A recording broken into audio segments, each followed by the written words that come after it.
Here is an incredibly disgusting story that I think everybody needs to hear about. Recently, a judge convicted 4 volunteers from the group No More Deaths. Do you know what their crime was? Their crime was leaving out water and food in the Sonoran Desert near the border between the U.S. and Mexico, leaving out food and water so that immigrants crossing over could find it, get a little bit of sustenance, and maybe not die from exposure in the desert.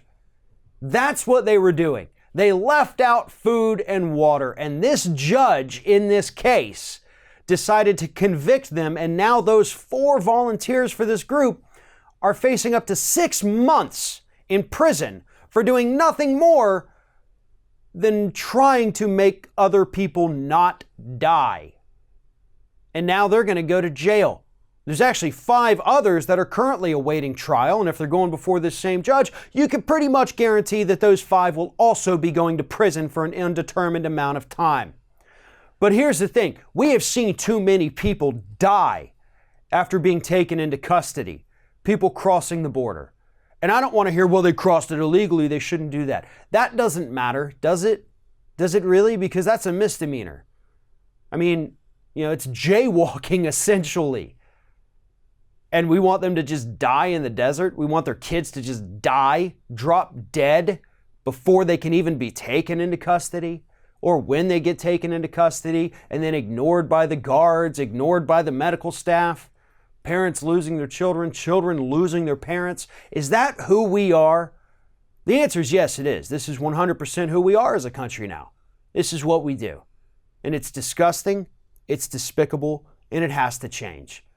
And so far up to this point, we had seen the court systems working in favor of humanity, against the harsh policies of the Trump administration. But apparently those days might have been numbered, because here we have 4 people whose only crime was trying to help other human beings get a little bit of water or get a little bit of food. My question from this point forward is, what's next? What's next from here?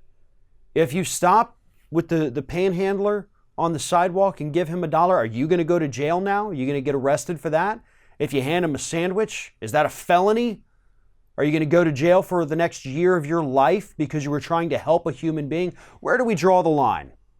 Is it only with immigrants, or is it with anybody who needs help? For people who like to claim that, this is a Christian nation, even though it's not, we certainly don't act very Christian-like, do we? I'm pretty sure the overall takeaway from the Bible is be a good human being to other human beings. And that's all these people with this No More Deaths group were trying to do. They were trying to help people. They were trying to prevent death. And now they're on their way to prison for it, because that's apparently what we do in the United States today.